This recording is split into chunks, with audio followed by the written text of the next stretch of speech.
नमस्कार, मैं सुरेश कुमार, इतिहास व्याख्याता। आज हम भारतीय संस्कृति के मूल आधार में पुराणों का सांस्कृतिक महत्व पढ़ेंगे। पुराणों का विकास। अश्वमेध यज्ञ में जो आख्यान सुनाए जाते थे, उन्होंने पुराण का रूप ग्रहण कर लिया। इसलिए ये प्रसिद्ध है कि यज्ञ से पुराण का जन्म हुआ है।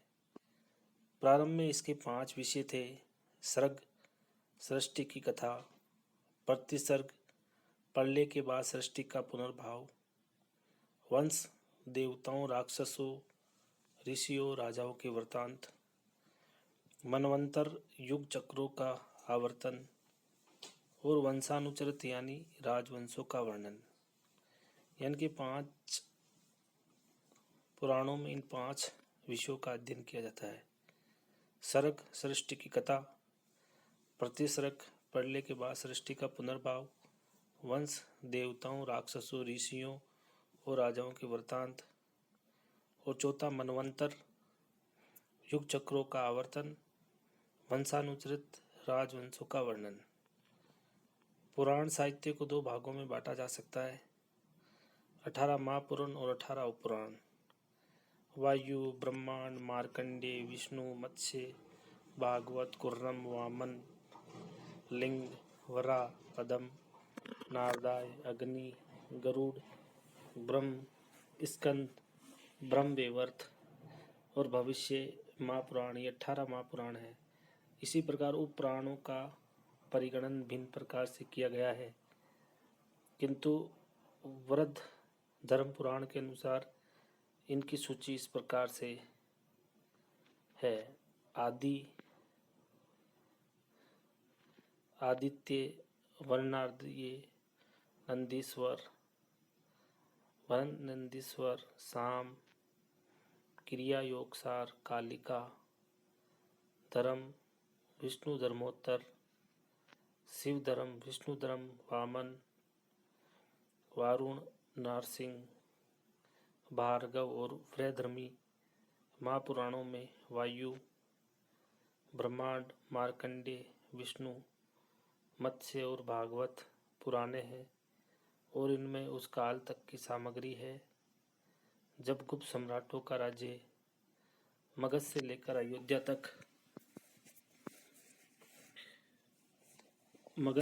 अयोध्या और प्रयाग तक था, किंतु इसके बाद भी कुछ घटा बड़ी की नहीं। जैसे शुरू में वायु और ब्रह्मांड एक थे और इसकी रचना 200 ईस्वी के आसपास हुई है, किंतु 400 ईस्वी के लगभग ब्रह्मांड इससे अलग कर दिया गया। वायु पाशुपत का ग्रंथ रह गया और ब्रह्मांड का रूप वैष्णव हो गया। इन दोनों के बाद में तांत्रिक और शाक्त सामग्री जोड़ दी गई। मार्कंडेय 300 ईस्वी के आसपास की रचना है, लेकिन इसमें देवी महात्म्य बाद में शामिल किया गया। कुरम और वामन 500 से 600 ईस्वी के आसपास के 5 रात्र पुराण थे, लेकिन 800 से 900 ईस्वी के आसपास इन्हें शैव रूप दिया गया। अग्नि और गरुड़ 900 से 1000 ईस्वी के लगभग के विश्वकोश के नमूने के ग्रंथ है। भविष्य बहुत पुराना है, लेकिन इसमें अधिक स्वतंत्रता से वृद्धि की गई है और अब इसमें ब्रिटिश प्रशासन तक का जिक्र मिलता है। उपपुराणों में भी बहुत से काफ़ी पुराने हैं। विष्णु धर्म 3री शताब्दी ईस्वी और शिव पुराण 200 और 500 ईस्वी के बीच का है, किंतु अधिकतर उपपुराण 650 और 800 ईस्वी के बीच लिखे गए थे। उपपुराणों में विष्णु धर्मोत्तर जैसे पुराण तो ज्ञान और विद्या के विश्वकोश है। नेक्स्ट है पुराणों का सांस्कृतिक महत्व। इस कथन में कोई अतिशयोक्ति नहीं है कि पुराण पौराणिक हिंदू धर्म की आत्मा और प्राण है। पुराणों ने ही हिंदू धर्म को वर्तमान रूप प्रदान किया है। पुराणों में जिस धार्मिक और सांस्कृतिक समन्वय का परिपाक हुआ, उसमें लालित्य की नई भावना को जन्म दिया जो गुप्तकालीन साहित्य के प्राण है। अतः पुराणों का सांस्कृतिक महत्व निम्न प्रकार से बताया जा सकता है। नंबर 1 है पुराणों में वर्णाश्रम व्यवस्था और भागवत धर्म का समन्वय। पुराणों ने वर्णाश्रम धर्म को पुनः प्रतिष्ठित करने का प्रयास किया और शैव और वैष्णव धर्मों को इसके साँचे में ढाल दिया। विष्णु पुराण में राजा सगर के यहाँ पूछने पर कि विष्णु की पूजा कैसे करनी चाहिए और उन्हें उत्तर दिया कि वही व्यक्ति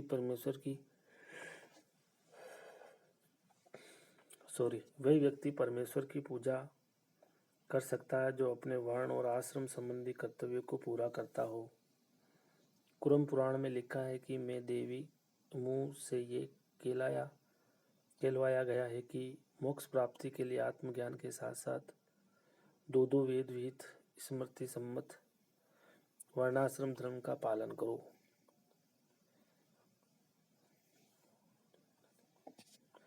वायु पुराण में लिखा है कि जब यक्षों में कमी हो जाती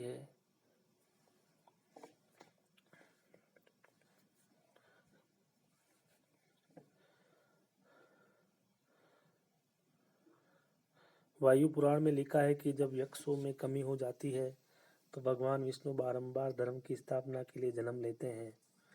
इस प्रकार पुराणों के माध्यम से वैष्णव और शैव धर्म प्राचीन सामाजिक व्यवस्था के पोषक बन गए तथा धार्मिक परंपरा की फूट समाप्त हो गई। नेक्स्ट है पुराणों में वैदिक विचारों का नया रूप। पुराणों में वैदिक विचारों, देवताओं और कथानकों को नए विश्वासों, मान्यताओं और आख्यानों का आवरण चढ़ाया गया है।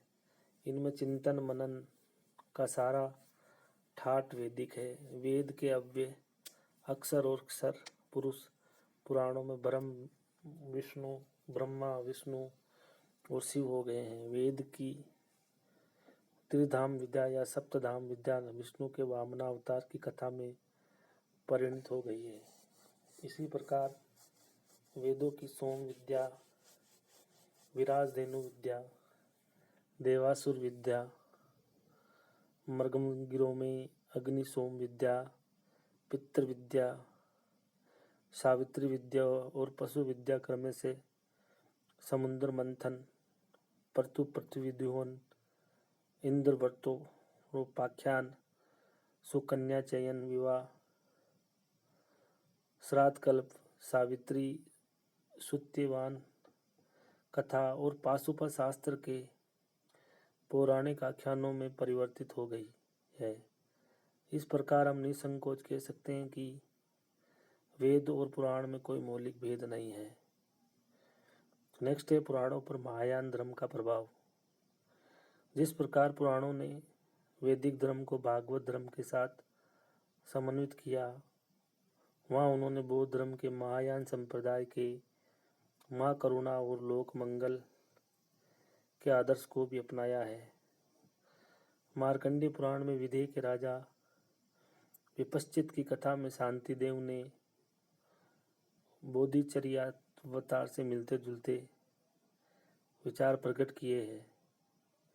इस राजा के अच्छे कर्मों के कारण स्वर्ग प्राप्त हुआ, लेकिन किसी तुच्छ गलती के कारण उसे कुछ क्षणों के लिए नरक का दंड मिला। जब वह नरक में पहुंचा और उसने वहां के लोगों की करुण चित्कार सुनी तो उसका हृदय पिघल गया और उसने ये संकल्प कर लिया कि स्वर्ग के सुखों का भोग करने की अपेक्षा नरक में ही रहकर दुखी लोगों की सेवा करना ज़्यादा अच्छा है। उसने सुख की अपेक्षा सेवा को श्रेष्ठ समझा और स्वर्ग में जाने का इरादा छोड़ दिया। इंद्र और यम के समझाने पर भी वे अपने संकल्प पर दृढ़ रहा। अंत में विवश होकर यम को नरक के सारे निवासियों का उद्धार करना पड़ा। तब कहीं जाकर उसने स्वर्ग जाने की हाँ भरी। नेक्स्ट है, इसलिए पुराणों में बहुत अच्छा ज्ञान भी भरा हुआ है, अतः हमें पुराणों का अध्ययन करना चाहिए। नेक्स्ट है पुराणों में प्रवृत्ति और निवृत्ति का संगम। यद्यपि पुराणों में भारत की को कर्म भूमि और पुण्य भूमि कहा गया है, फिर भी उसकी दृष्टि समस्त विश्व में रहने वाले प्राणी मात्र पर है। पुराणों में कर्म और मोक्ष, प्रवृत्ति और निवृत्ति का सुंदर समन्वय मिलता है। पद्म पुराण, अग्नि पुराण, कुरम पुराण और गरुड़ पुराण में कहा गया है कि संसार में आकर कर्म करना मनुष्य का कर्तव्य है। विद्या अध्ययन समाप्त कर विवाह करना, गृहस्थ जीवन बिताना, लोक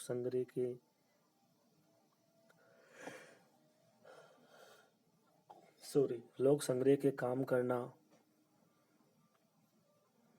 प्रत्येक मनुष्य के लिए अनिवार्य है। परवर्ज्या और गृह त्याग लोक विरुद्ध होने का कारण निंदनीय है। मनुष्य में कर्म करने और उसके द्वारा सुख प्राप्त करने की जो असीम शक्ति है, उसका विकास लौकिक जीवन द्वारा ही संभव है, किंतु लोक जीवन बिताते हुए उसे साधारण धर्म और सब धर्म का सामंजस्य करना चाहिए। साधारण धर्म सार्वजनिक और सार्वभौम है। इनमें अहिंसा, क्षमा, सम और दम यानी इंद्रिय निग्रह, दया, दान, सोच, सत्य, तप, ज्ञान शामिल है। पद्म पुराण के अनुसार अहिंसा सर्वोपरि है। इसमें सभी धर्मों का सार है। इसी पुराण में कहा गया है कि दूसरों के लिए ऐसा मत करो जैसा तुम अपने लिए नहीं चाहते हो। अग्नि पुराण के अनुसार अहिंसा के साथ सत्य जुड़ा हुआ है। सत्य वह है जिससे प्राणी मात्र का भला होता है।